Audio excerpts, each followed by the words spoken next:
Greg Bakun here. I love historic tours of Minneapolis and seeing everything it has to offer. But, if you know me, I like to include a little spooky in my tours, which is why I found the perfect combination. Minneapolis Trolley Tours does this amazing candlelight ghost tour that you have to check out. It's an extremely immersive experience. It's a trolley trip that starts out at a haunted mansion, traveling around Minneapolis locations exposing ghost stories that the public and business owners would rather left untold.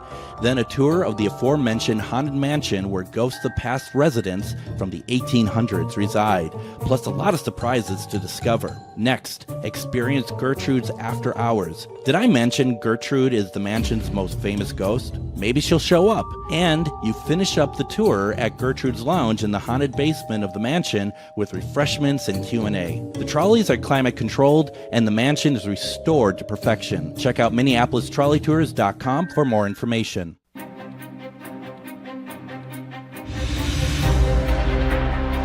There are things that we experience but never talk about. A shadow moving in a corner, flickering of the lights, a disembodied voice. We invite you to talk with us, share your story, share your evidence, because this isn't just your story, this is our story. This is GhostBox Radio.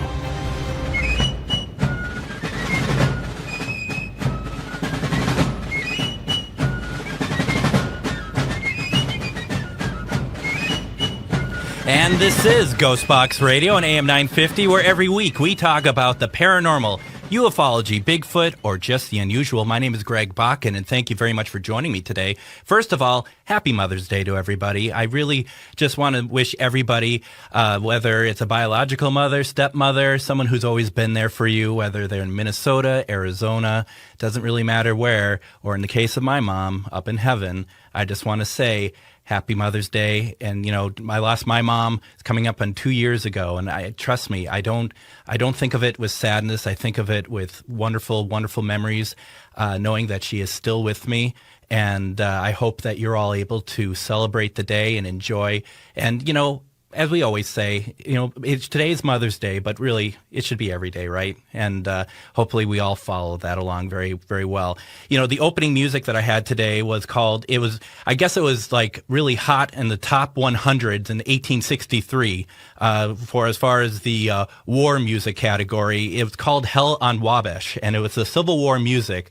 And this iteration was done by the California Consolidated Drum Band. And the reason why I am using some Civil War music today is because back when Discovery Plus started a streaming platform, and I think that was in January or something like that, I found out about this documentary that has fascinated me very, very much ever since. And I've seen this thing so many times now, and I just love it. I just love it. I love the topic. I love everything to do with it. And I wanted to talk about it more. And it's not strictly paranormal, but it is kind of the ghost of past. And whether or not that this is something that is real, which I think it is, I really wanted to talk about it. And the documentary is called Lost Lincoln. And what it is, it's the kind of the journey of trying to figure out if there's one photo of President Lincoln that was purportedly taken at the Petersen boarding house just after he died. So it's not before he was shot or anything. It was after he died, and it was no one has ever heard of this photo even being taken. And the documentary covers the work that Dr. Whitny Braun had put together to try to figure out if this really could be the lost Lincoln photo. And we're going to be talking today with Dr. Whitny Braun, who is an American bioethicist and professor, investigative researcher, and documentary filmmaker who has been featured on the Discovery Channel as the host of this documentary we're talking about, Undiscovered, The Lost Lincoln. She was also the executive producer on it. She has also been featured on NPR and the National Geographic Channel television program Taboo. She has served as contributor for the Huffington Post and been featured in Scientific American. Her major academic work is centered in the field for bioethics and public health and has been published on the Jane Practice of Silicana, She also researches and authenticates, or if you could speak, which I can't, authenticates antique artifacts, and has recently gone back to law school. She has absurd enthusiasm for vintage Airstream travel trailers and unsolved mysteries. Dr. Braun, welcome to GhostBox Radio. Oh, thank you so much for having me. It's a pleasure. It's our pleasure. I really wanted to talk to you about this. And for anyone who has questions about the history of this photo as we start talking about it, as far as, just where it came from, anything that comes to your mind, please feel free to give us a call. You can call us at 952-946-6205. That's 952-946-6205. You can send an email, comment at am950radio.com. Also, I am streaming on Facebook in studio feed. You can see me on the AM950 page. You can also see me on Paranormal United Network 2, Minnesota Ghostbox, Parafriends. If you want to leave a comment in the Facebook, I am checking those, and we can definitely talk about that too. Now, I don't know if I did a great job explaining what the documentary is, because obviously, first of all, there are 130 known pictures of Lincoln that exist, which, sounds like a lot, but actually it really isn't. And one of them, which I find really fascinating, one of the photos actually has John Wilkes Booth in it also. Yes, yeah. Which, I mean, people who don't know what it is, they might think like they're like, arms around each other saying hi or something. But no, it's what is it? It's the second inaugural address, a second term address from Lincoln, right? And Booth and John is just up there. Was a pretty prominent member of Washington society. He was from this big acting dynasty, and he was kind of considered America's kind of matinee idol. He was kind of the premier heartthrob of the U.S. at the time, and he is visible in the very far distance up on the balcony, kind of looking down over Lincoln from the steps of the Capitol during Lincoln's second inaugural address. So it's sort of an eerie photo from the standpoint of kind of it being sort of an omen of things to come, Right. And he literally is kind of hovering over him in a sense. And before in your documentary, you call out him in the photo like you show, but even before that, you can see him because he is so distinctive looking. I'm going off a little bit because that's not even really relevant to the story. I just found it very interesting. The photo itself we're talking about, though, is let me ask you to explain it, please. Sure. So the photograph in question that we investigate in the documentary is a mid 1860s era ambrotype. So that's a glass plate image. So it's an image that has been developed on a sheet of glass, and it's about 2 by 3 inches. It's a little 6th plate, and it depicts. If we start this as a scientific journey and without making assumptions, we just look at it and it depicts a man who appears to be deceased, reclining on a bed with his eyes open with this sort of, empty death-like stare. And then the physical features of the man are very Lincoln-esque. I guess that's the best way to describe it. And the story of how the image came into my consciousness and then into the consciousness of the team of people who made this documentary was that someone brought it to us and literally said, I've got a picture of Abraham Lincoln taken, it's the last picture of Abraham Lincoln, which is actually misleading because there was another picture taken of Abraham Lincoln lying in his coffin in the New York Capitol building. Yes. But just so that people understand, it's sort of the last picture found, known to have been taken picture of Lincoln kind of still on the night of or the morning thereafter of the assassination. And so the journey begins with basically taking this picture, which you look at. And for those who have not seen it, I'll just give you, my first impression when I saw it was that it was just the most haunting, creepy kind of, I don't want to necessarily use the word haunting because I don't necessarily want to suggest that there's anything wrong with the image, because I don't think there's anything that's inherently wrong or should be apologized for about death. People die, but it's an image that sticks with you. For weeks after I saw the image, every time I closed my eyes, it was just was still there. And so I just became obsessed with wanting to know if there was truth to the allegations around this image. And the thing that I found was a really great way that you described it in the documentary. It's like, say that it is Lincoln. It is him at his most vulnerable. It is a very intimate photo in the sense that it is clearly a man who is dead. And right away, I think the first thing is like, well, it doesn't really look like Lincoln, but it does. And the second thing is anyone who's seen somebody who you knew and they passed away, they change. They don't look the same. And the lighting on this is pretty harsh. Yeah, and I think that's why I'm always hesitant to use the word haunting in the sense of like I don't want to make people think that there's something inherently shameful or wrong about being seen in your death state. People, right. Because I work in healthcare and we bring in relatives all the time to see their loved ones who have passed, and you're right, they don't look the same, but that's not bad, and it's okay that as we age or illness takes us, we don't look the same. And so, when initially we started working on this project and there were people who said, oh my gosh, it is Lincoln, you guys can't show this picture because that's so disrespectful to the president's memory because you're showing him in his weak, vulnerable state. And I really pushed back against that. And I said, no, we're showing him as a human. And that's, he was a great man who was also human. And this is what happens to all of us. And I don't think there's any shame in that. I don't think there's any shame in the vulnerability of the fact that we do all die. No, and I'm not going to tell the story because it's really veering off topic, but I just have to say I remember being younger and being at a funeral at a wake, and the subject came up at the table with the extended family and stuff, like aunts and uncles and stuff, for my grandma, wondering if they should take a picture of her in her coffin. And boy, did that turn into a fight in the restaurant.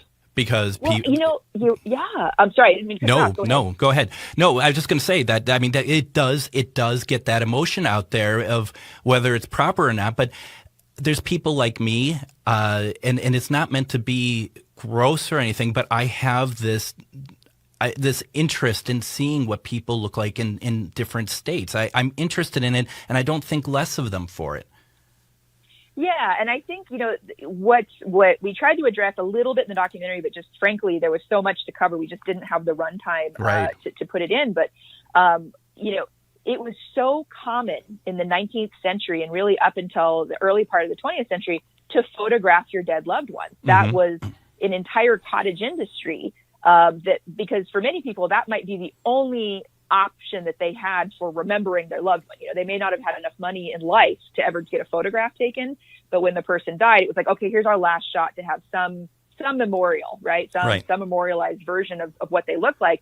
And so, it got exceedingly common to photograph, for example, dead babies or, which things today, I was just, not too long ago, I was in Mexico City and I was at the Sumaya Museum, which is a big art museum in Mexico City. And they had some photographs in a case. And there was a photograph of some dead, probably 7, 8, 9-year-old twin boys. And the woman that was standing next to me was all in Spanish, but she was basically saying how, oh my gosh, that's so horrible. It's so macabre. Why would anyone do that? That's so disgusting. And I didn't say anything to her at the time, but my thought process was, is if you put yourself in the mindset of someone in 1875 and you've just lost your 2 sons, that would literally be the only way you could really remember them, was to get a photographer in there to capture an image. And so what seems just incredibly creepy and macabre to us today in the 19th century was very, very normal. I mean, we also have to remember the fact that we call it a living room because you would often display your dead loved ones, in the front parlor of your house because most people died in the home. And now we very much sterilize death. 95% of Americans die in a hospital or hospice setting. We're so far removed from death in a manner that's really unprecedented in human history. Right. What we're going to do, why don't we do this? We're going to take our first break. When we come back, let's get into the mechanics of the lineage of this photo, that how you can actually trace it back to that night that Lincoln passed away. So what we're going to do, we're taking a break. When we come back, we're going to talk more to Dr. Whitny Braun. You are listening to GhostBox Radio on the Progressive Voice of Minnesota, AM 950.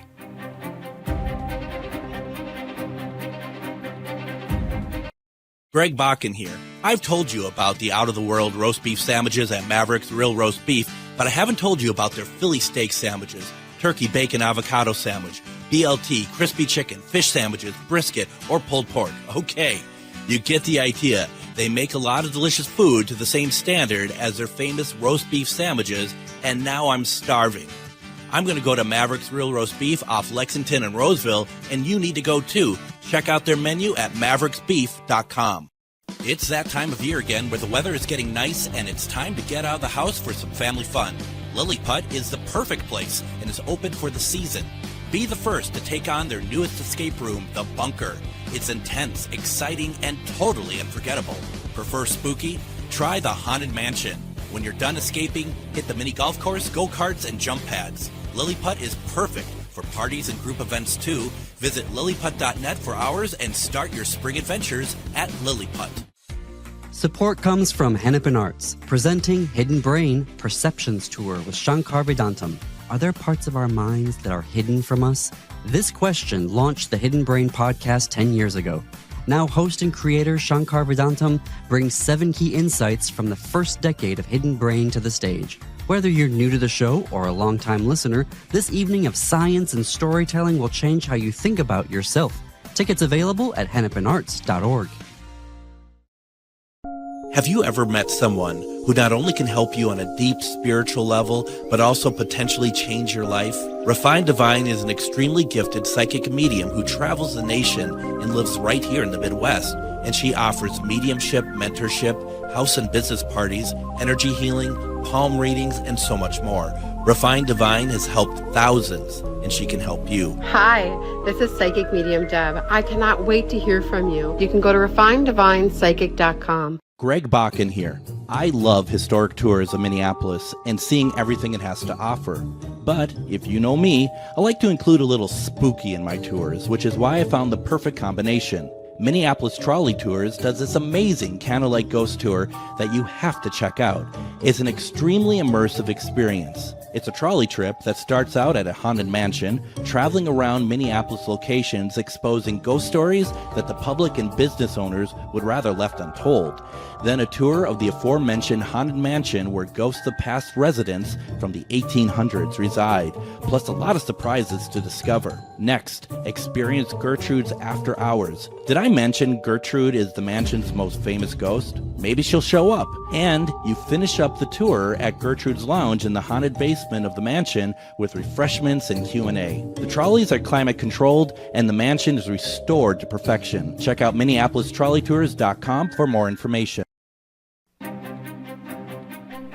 And welcome back to GhostBox Radio on the progressive voice of Minnesota, AM 950. My name is Greg Bakun. Thank you for joining us. Our guest today is Dr. Whitny Braun, whose Discovery Plus documentary, The Lost Lincoln, looks at what could be the unknown lost deathbed photo of President Lincoln. Boy, like I said at the start of the show, this has been very fascinating for me. It's Dr. Braun, as you said, about how that image kept in your mind. I mean, I have to say, it's kind of been the same thing for me. I've been kind of obsessed with it because it's so many variables to it. How did we get to the point of being able to link it back to the Petersen boarding house in April of 1865?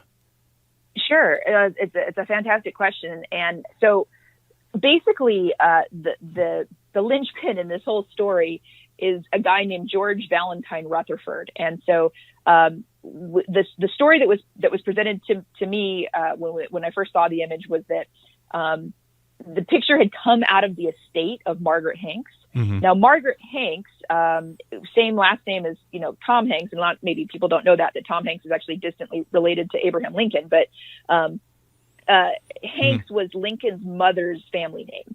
And so the fact that it had come out of the estate of Margaret Hanks starts to pique the curiosity. And Margaret Hanks' grandfather, Joseph Hanks, was neighbors and good friends with George Valentine Rutherford. And you might go, well, who the heck was George Valentine Rutherford? Why should I care about that? George Valentine Rutherford was the quartermaster, the officer in the quartermaster corps that was assigned to guard Lincoln's body in the room on the morning of April 15th. So he died about 7:15 ish in the morning, about 7:20 actually, on the morning of April 15th, 1865. And then after he was pronounced, they brought in George Valentine Rutherford, Lieutenant Colonel George Valentine Rutherford, who the quartermaster are assigned to take possession and oversee funerals and custody of bodies in the military. And so this is what gets intriguing, is that George Valentine Rutherford had apparently, per the story of Margaret Hanks, obtained this copy of this image taken of Lincoln in that room at that moment. He'd then brought that copy with him back to Quincy, where he was neighbors and good friends with the Hanks. And then before George Valentine Rutherford moved out to California around 1870, where he was dying, he was going to come out to California to die of tuberculosis in a nicer climate. He handed the image over to the Hanks family, and then it passed from Joseph Hanks to his son Jacob Hanks, who then had only one daughter, Margaret Hanks, who died in 1986. And then from her possession, it passed into the hands of Larry Davis. And so that's where our kind of research began, was talking to Larry Davis and saying, okay, take us back through every detail that, Margaret Hanks told you, and let's try to put this all together. And there was a name that stuck out. And he said, well, the picture was taken by the Olkey brothers. Mm-hmm. And what's interesting about that is that the Olkey brothers, Henry and Julius Olkey, were the two photographers who rented the room directly above the room where Lincoln died. And that night that Lincoln was shot, they were basically conscripted into service and told, you're going to be orderlies tonight. You're going to run up and down the stairs. We're going to borrow the sheets off your bed. We're going to, you're going to get hot water bottles for us. So they were there. We know that there were two photographers, and we know they took at least underlined at least two other images of the empty room. So then that begs the question, if we know they had a camera already in the room, why wouldn't they have also just taken one of Lincoln still in the bed? And that these photos were after the body had been removed, because there's still blood on the pillow, and they also were hidden for a number of years, right? Yeah, they don't show up until one shows up in the 60s in the purse of an old lady who was a cousin of the Olkeys. And then the other one shows up at auction in 1985 in New York. So yeah, these two images were kept secret. So again, it begs the question, is if you had a camera in that room, how many other images are there potentially out there that might have been taken during that window of time? And, where are they? And are people out there sitting on them and just not aware? Now, these photos that the two that were found in the 60s and 85, they were paper photos, though, right? They weren't abrotype, were they? Yeah, correct. They were paper prints. And so that was initially a point of contention or question for us, is, why would there be different styles? Right. The difference being, I mean, this is not something I'm necessarily inherently qualified to speak about, but I'm paraphrasing what we learned from the experts who are qualified, such as, Mark Osterman and Franz Osterman, who are kind of the preeminent historians of the process of 19th century photography. And in ambrotype, the theory that Mark Osterman put into my mind was that I asked that question too while we were filming. And I said, but why? Why would you do the ambrotype? Because the ambrotype had kind of fallen a little bit out of fashion by 1865. It's kind of been replaced by the daguerreotype, or the tintype, excuse me. But Mark made a really interesting point. He said, well, it's the fastest. It's the fastest technique. So if you were trying to get a picture kind of in secret on a time crunch, that would have been the fastest exposure time. Right. And so that started to make sense to me, that if you had the expertise to be able to take that type of picture, and you're a journalist, you're a photographer whose career has been dependent on, actually back in Europe, they were portraitists of dead monarchs. You would just use the fastest method and try to get that picture and capture that moment.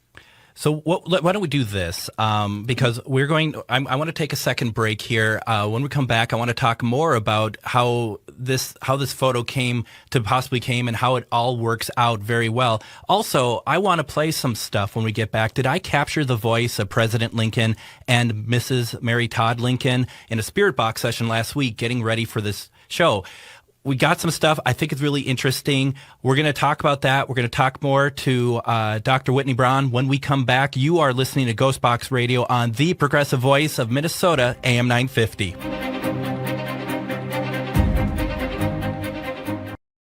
Greg Bakun here. I love historic tours of Minneapolis and seeing everything it has to offer. But if you know me, I like to include a little spooky in my tours, which is why I found the perfect combination. Minneapolis Trolley Tours does this amazing candlelight ghost tour that you have to check out. It's an extremely immersive experience. It's a trolley trip that starts out at a haunted mansion, traveling around Minneapolis locations exposing ghost stories that the public and business owners would rather left untold. Then a tour of the aforementioned haunted mansion where ghosts of past residents from the 1800s reside, plus a lot of surprises to discover. Next, experience Gertrude's After Hours. Did I mention Gertrude is the mansion's most famous ghost? Maybe she'll show up. And you finish up the tour at Gertrude's Lounge in the haunted basement of the mansion with refreshments and Q&A. The trolleys are climate controlled and the mansion is restored to perfection. Check out MinneapolisTrolleyTours.com for more information. Have you ever met someone who not only can help you on a deep spiritual level, but also potentially change your life? Refined Divine is an extremely gifted psychic medium who travels the nation and lives right here in the Midwest. And she offers mediumship, mentorship, house and business parties, energy healing, palm readings, and so much more. Refined Divine has helped thousands, and she can help you. Hi, this is Psychic Medium Deb. I cannot wait to hear from you. You can go to refineddivinepsychic.com. Greg Bakun here. Like you, I love good, fresh, delicious food. So I want to tell you about this treasure in Roseville called Maverick's Real Roast Beef. Maverick's has the best roast beef sandwiches I've ever had. Made fresh every order. Add fries or onion rings dropped in the fryer when ordered, and you have a winning combination. Maverick's Real Roast Beef has a lot more than roast beef, so check out their website, mavericksbeef.com, or check out their restaurant on Lexington in Roseville. It's that time of year again where the weather is getting nice and it's time to get out of the house for some family fun. Lilliput is the perfect place and is open for the season. Be the first to take on their newest escape room, The Bunker. It's intense, exciting, and totally unforgettable. Prefer spooky? Try the Haunted Mansion. When you're done escaping, hit the mini golf course, go-karts, and jump pads. Lilliput is perfect for parties and group events too. Visit lilliput.net for hours and start your spring adventures at Lilliput. Last week on my show, we chatted a little bit about the paranormal, and we talked a little bit about the coexistence of paranormal and the metaphysical and how they work very, very much together. And I had people ask me afterwards to expand on that. And so in an upcoming episode soon, we're going to have the folks from the metaphysical store, Collective Dimensions, which is located in Crystal, Minnesota. We're going to have them on talking a little bit about it. And I just, I would just say, go to their website, www.collectivedimensions.com. And you're going to see that not only do they sell a wide range of metaphysical quality products like candles, pendulums, crystals, but they also offer services like Reiki sessions, walk-in readings and healings, and offer a lot of helpful, amazing classes tailored to develop psychic abilities, empath skills, tarot and oracle card readings, and so much more. I mean, that's just a few of the many things that they offer over there. Plus, they're really good people, and I've really enjoyed having some conversations with them recently. So check out their site, www.collectivedimensions.com, and see what works for you. And I hope to have Nikki and Carl on at some point to talk about their shop, but also the power of healing and all the metaphysical side to everything, because it's all connected. And I think it's going to be a great conversation. Plus, I need to get over there like ASAP and get myself a new pendulum. So I'm hoping to go over there maybe this week or so and check them out. So yeah, go over to Collective Dimensions. Also, every Sunday night, don't forget, I do my on my Facebook profile page and on my GhostBox Radio Facebook page, I do my weekly Spirit Box session. And what we try to do is we try to reach out to loved ones who have passed. We've had a lot of really great pieces of communication from it. And last week, when I did this, I started off, I don't normally try to do this. I don't normally try to reach famous people because that seems a bit passé in some ways, because it's like that's what everyone wants to do. But knowing that I was going to have Dr. Whitny Braun on, and I'm so focused on this photo that I started off the show, and I was just like, we're going to try to reach out to President Lincoln, and we're also going to try to reach out to Mary Todd Lincoln. And even before the show started, you kind of have to do your sort of just get yourself ready for it, meditate a little bit. And when I asked that question before the show started, my flashlight was going off and answering the questions. Now, some people don't think that that's valid paranormal activity. I tend to, because it was working with my questions, and I was asking President Lincoln, could you please come through? And it would come in saying yes, asking if I could talk, if I have permission to talk to Mary Todd. Permission came through. So I'm going to play 3 clips here. And Patrick, I think maybe we play them twice in a row, if that works. And the first one is I had the image of that came to Dr. Braun's direction. I had it on screen, and I asked President Lincoln if this was him. Now, I normally you let people try to figure out what they say yourself. We don't have the time for that. I'm going to say I believe he said sure. So let's take a listen to that. That's Lincoln number 1, Patrick. President Lincoln, I have one question for you. As you can see, I am looking at this right now. Could you please draw your attention to here? I would like to know if this is you. If it is you, could you just say yes, please? Sure. President Lincoln, I have one question for you. As you can see, I am looking at this right now. Could you please draw your attention to here? I would like to know if this is you. If it is you, could you just say yes, please? Sure. So, I mean, that's really interesting. I find that to be really interesting. And before I even said to people, my gosh, I think it said sure, my comment section was lighting up. Like, people heard it. They're just like, oh my gosh, wow. So the next one is, like I said, I wanted to get permission to talk to Mrs. Lincoln. I did not assume that I could, but I wanted to talk to her because we know that she was very much into speaking with spirits. So the next one is me asking to talk to Mrs. Lincoln, and what I believe at the end of this is a male saying Mary Todd. So let's play Mary Todd, Patrick. Mr. President, is your wife here? Could we speak with your wife? Mr. President, is your wife here? Could we speak with your wife? So, I mean, actually, it sounds like it'd be female, but what the one that really got me, the one that I just think is absolutely incredible, is I bumble my way through, and I do mean bumble, because by the time the energy was big there, I didn't know what to really, I mean, it was just like I didn't know what was going on. It was just like, wow, this could really be them.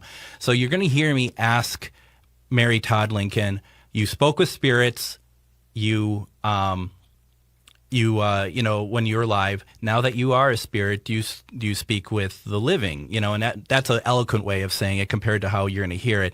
And the what we get back is a woman saying, talk about what? And that's pretty incredible. So, Patrick, let's do talk about what? Mrs. Lincoln, you spent your entire life reaching out to spirits. Do you talk to other people?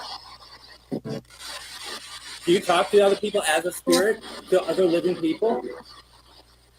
Talk about what? Talk about what? Mrs. Lincoln, you spent your entire life reaching out to spirits. Do you talk to other people? Do you talk to other people as a spirit, to other living people? Talk about what? Talk about what? So, and then don't ignore the fact that during that, a male says, "I'm out," which I don't know what that means. So, Dr. Braun, I guess what you got to learn from this is, why did you waste your money doing all this research when you could have just come to me, and I could have just turned on a spirit box and it would have been there you go. You know, it could have saved you. Could have saved you like a lot of time. It could have been a 5-minute documentary, is what I'm saying here. Well, I mean, at the end of the day, I think that, you know, we those of us who saw the image felt that we owed it to, you know, to history in the abstract sense of trying to get at the truth of this image and wanting to know, you know, is this what it's purported to be? And so the only way that you can do that is really to mix the historical research with the science, and then, you know, you take the preponderance of evidence, and then you make the call. And I think the thing that I always try to point out is there's a lot of detractors, right? There are a lot of people who say that this picture just can't be, and they've got various reasons for saying that. And the thing that I always say in response is kind of borrowing from the philosophy of Friedrich Nietzsche. I can't prove the existence of God, but I can't say God doesn't exist. Right. Right. I can't 100% say that this is Lincoln, but I can't prove that it's not. And so basically going into this research, there was nothing that told us this couldn't be. Mm-hmm. Right. So So there was a plausible explanation for the age and type of photographic method. There was a plausible explanation for why he looks the way he does in the picture. There's a plausible explanation for why the picture ended up in a steamer trunk in a hoarder's house in Quincy, Illinois. I mean, there's a plausible explanation for all these things. So we couldn't find anything that was like, you know, a nail in the coffin, no pun intended, that said this can't be. So when you take all of this evidence, this preponderance of evidence, we can say, I can't prove that it is Lincoln, but I absolutely cannot prove that it's not.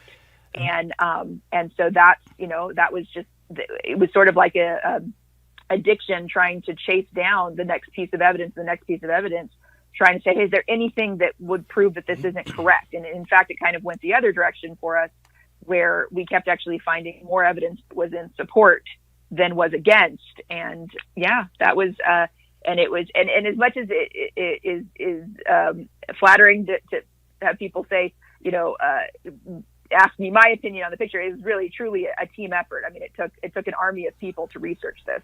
This photo had a lot of avenues to show that the provenance would fall apart. I mean, it could. I mean, the way it was in the documentary, it was literally like a house of cards. If one thing didn't work out, the entire thing would fall apart. Because if you couldn't trace it back to 1865 as it had, you know, that's the case. And I think the thing that we kind of gloss over here, because we just don't have a lot of time, you got to see the documentary, is that the history part is one part of it, but you're also going to places that can try to help verify the different avenues of whether or not you can match this to existing Lincoln photos, as far as like having people look and see if face characteristics match, or going to and getting a digital kind of a screen of the face to see if it matches who it matches in a database. And that, I mean, that's stuff that kind of goes above and beyond. I mean, it doesn't in your case, because that's what you have to do. But when you're watching it, to me, it really gives a sort of like, you're really trying to create the full picture. You're asking a question, you answer it, but then it becomes another question that now you need to follow up. Well, there's another piece of evidence that didn't make it to the final cut of the documentary that was something that really plagued me for a long time. Is that looking at the image, you know, a lot of the detractors of the image said, well, they removed his shirt when they were administering, you know, medical care to him, and this man's wearing a clean shirt. And one time I was standing there staring at the picture, and we were driving around when we were filming the documentary, and afterwards, and I said, you know what? That picture looks like an old-timey nightshirt. It looks like every time, you know, you see a production of a Christmas Carol with Charles Dickens' Christmas Carol, there's always Ebenezer Scrooge in that old Victorian white dress shirt or nightshirt. And I said that. And then about 2 days later, we were filming with the Olke descendants, Carrie and Olga Weiss, so nicest people.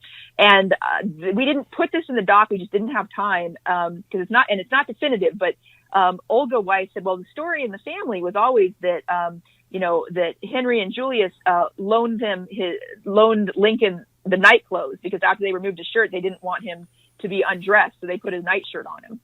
Wow. And that's never, that was never written down anywhere. That was just a story within their family. And they showed us some old journals and stuff where they, had written that down. And so is that definitive proof of anything? No, right? It's not, but it just, again, brings us back to the thing is, can I prove it is Lincoln? I can't, but I can't find something that says it's not.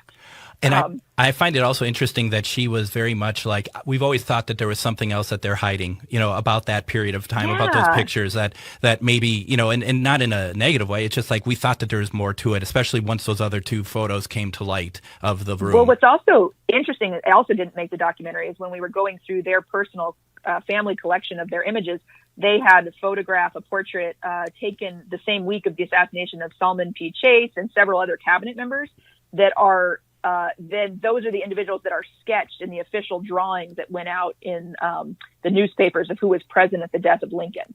Wow. So it's just, does any of this definitively prove? No, but it certainly doesn't hurt, right? It doesn't hurt the case.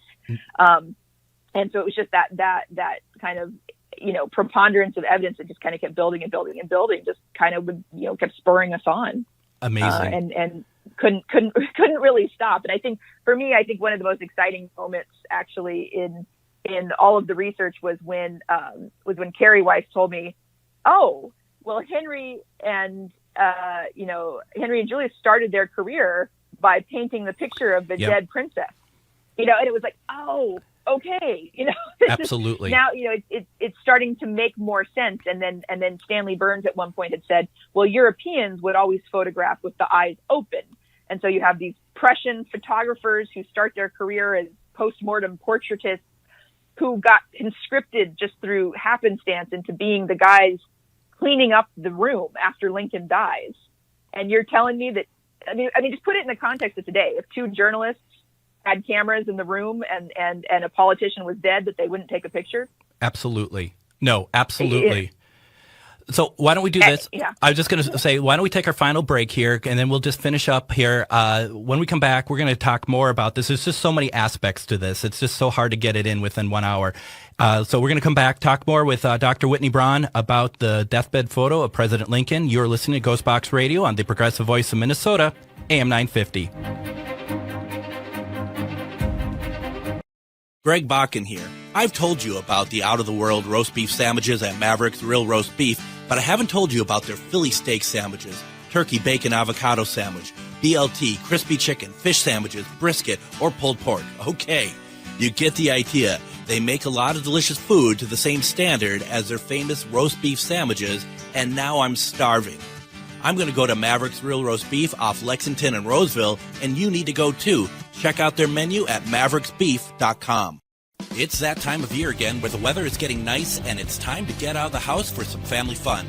Lilliput is the perfect place and is open for the season. Be the first to take on their newest escape room, The Bunker. It's intense, exciting, and totally unforgettable. Prefer spooky? Try the Haunted Mansion. When you're done escaping, hit the mini golf course, go-karts, and jump pads. Lilliput is perfect for parties and group events too. Visit lilliput.net for hours and start your spring adventures at Lilliput. Support comes from Hennepin Arts, presenting Hidden Brain Perceptions Tour with Shankar Vedantam. Are there parts of our minds that are hidden from us? This question launched the Hidden Brain podcast 10 years ago. Now host and creator Shankar Vedantam brings 7 key insights from the first decade of Hidden Brain to the stage. Whether you're new to the show or a longtime listener, this evening of science and storytelling will change how you think about yourself. Tickets available at hennepinarts.org. Have you ever met someone who not only can help you on a deep spiritual level, but also potentially change your life? Refined Divine is an extremely gifted psychic medium who travels the nation and lives right here in the Midwest. And she offers mediumship, mentorship, house and business parties, energy healing, palm readings, and so much more. Refined Divine has helped thousands, and she can help you. Hi, this is Psychic Medium Deb. I cannot wait to hear from you. You can go to refineddivinepsychic.com. Greg Bakun here. I love historic tours of Minneapolis and seeing everything it has to offer. But if you know me, I like to include a little spooky in my tours, which is why I found the perfect combination. Minneapolis Trolley Tours does this amazing candlelight ghost tour that you have to check out. It's an extremely immersive experience. It's a trolley trip that starts out at a haunted mansion, traveling around Minneapolis locations exposing ghost stories that the public and business owners would rather left untold. Then a tour of the aforementioned haunted mansion where ghosts of past residents from the 1800s reside, plus a lot of surprises to discover. Next, experience Gertrude's After Hours. Did I mention Gertrude is the mansion's most famous ghost? Maybe she'll show up. And you finish up the tour at Gertrude's Lounge in the haunted basement of the mansion with refreshments and Q&A. The trolleys are climate controlled and the mansion is restored to perfection. Check out MinneapolisTrolleyTours.com for more information. And join us next week on GhostBox Radio with Greg Bakun as we see the return of psychic medium tarot card reader Ane. Here's the fun thing. She's going to be in studio with me next Sunday. And as usual, you can call in, get your one-question readings. It's going to be a lot of fun. It's always good. And we're returning now for our final segment with Dr. Whitny Braun, whose Discovery Plus documentary, The Lost Lincoln, looks at what could be the unknown deathbed photo of President Lincoln. And just a little bit more to it, Dr. Braun, is that Ane, I showed that picture to her. I sent it to her. She didn't watch the documentary. I just showed her the picture, and before he could even say anything, she goes, "Yes, that's Lincoln." She's being told it's Lincoln. Once again, I know that these are not definitive, like people who want to buy it. He's going to use this as solid provenance, but it's really interesting that everything that, on the metaphysical side that we've done just on our end, just to see everything points to, everyone agrees that this is President Lincoln. And it's so interesting. Real fast, because we only have about 6 minutes left in the show. When it comes to the memoriam photographs and the idea of that, it just seems like, because I know that Dr. Stanley Burns was talking about the memoriam photographs, but to me it doesn't seem like that's what this is. This is just a way to make to document history, because it is so raw, right? Yeah, I mean it's not a traditional memento mori. Memento moris were typically posed in a particular fashion. One of the things that's interesting is that and forgive me because I don't even remember if this made it to the final cut, but there's kind of an imagery that we're used to seeing where when people are posed in their death, we typically lay the hands flat across the chest. You kind of see this in an old vampire movie, like Dracula comes out of the coffin with his hands. Or flat. How I Sleep at Night. Yes. Yes, exactly. That's actually how I sleep after I paint my nails because I don't want to get the thread count of my sheets pressed into the polish. When I crawl into my coffin, yeah. Yeah, and so the fact that in our image you've got the clenched hand is interesting because that's kind of abnormal because you usually would have seen the hands kind of arranged in the flat position, which is very typical of how you would present the deceased. But also it's kind of telling of the type of injury he had. Like when we talked to Dr. Murray and then Dr. Omalu, they both said that the clenched hand is consistent with an injury to the medulla oblongata, which is exactly the type of injury that Lincoln suffered from the bullet. And so, there is a candid kind of in the moment sort of snapshot in time, the quality to this image that you don't get right with a state photo that is taken of a deceased leader, that is very staged and yet there is clearly some staging in this image. He's clearly kind of placed in a position to optimize his appearance. But yeah, this is a kind of standalone image that does not fit into the categories of kind of traditional memento mori or traditional just portrait of a living person. This isn't that. And so it's really special. And it is in the cut. It is in the cut. Talking about the clenched hands and whatnot, and also we don't even talk about because I think people, because I did share it to some of the Facebook pages, the photo itself, and I don't know if anyone really wonders like there isn't an exit wound, but you handle that. You take that on also, and you have your dad that actually helps you to prove why there isn't an exit wound on the president's skull.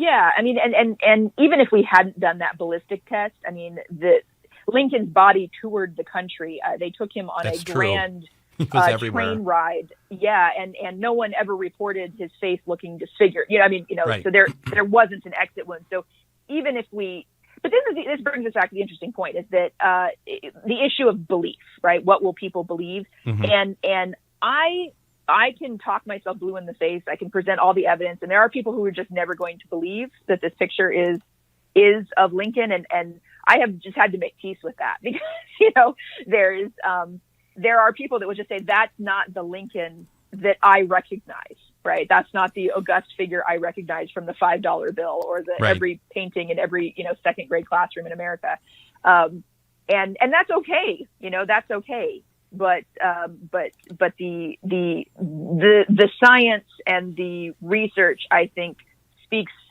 enough to the case that I can't fight it. I can just present the evidence and then say, hey, everybody, you make your own call. Yeah, no, absolutely, and that's the thing that I find.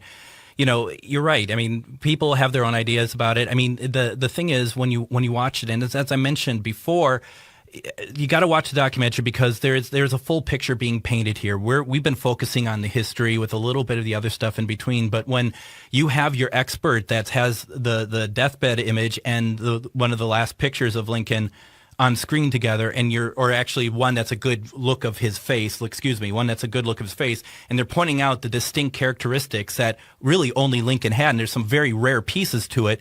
It's very compelling, I think. Yeah, I mean, at the end of the day, this is either Lincoln, right? This is either a picture of Lincoln taken after he was shot, or this is the weirdest coincidence in history to have an 1860s ambrotype depicting a man that had similar moles and scars, who would have died in a fashion similar to Lincoln by a gunshot wound or some form of injury to the back of the head, who then passed this image into the hands of the descendants of Lincoln's family. So there is, right, like if it's not Lincoln, then it is the most absurd, bizarre, coincidental set of circumstances for the last 150 plus years that I cannot provide an alternate explanation for. But that being said, can I prove, and I would come back and sound like a broken record here, can I prove that this is Lincoln? No, but I cannot prove it is not. Absolutely. Dr. Whitny Braun is American bioethicist, professor, investigative researcher, and documentary filmmaker who has been featured on the Discovery Channel as the host and executive producer of Undiscovered, The Lost Lincoln. You can stream that now on Discovery Plus. Please check it out, because we're only talking about a sliver of the work that Dr. Braun and her team had done to kind of give us a compelling case for this photo of Lincoln. Dr. Braun, thank you very much for coming on the show today. This has been great. My pleasure. My pleasure. Thanks so much. We could talk. If this was a 4-hour show, I think we could just fill it up, quite honestly. It's a great pleasure. Thank you so much for thinking of me. Thank you. And thank you for running the show, Patrick. Really appreciate it. This has been GhostBox Radio with Greg Bakun on the Progressive Voice of Minnesota, AM 950. We'll be back next week with Anne in studio. Take care, everyone.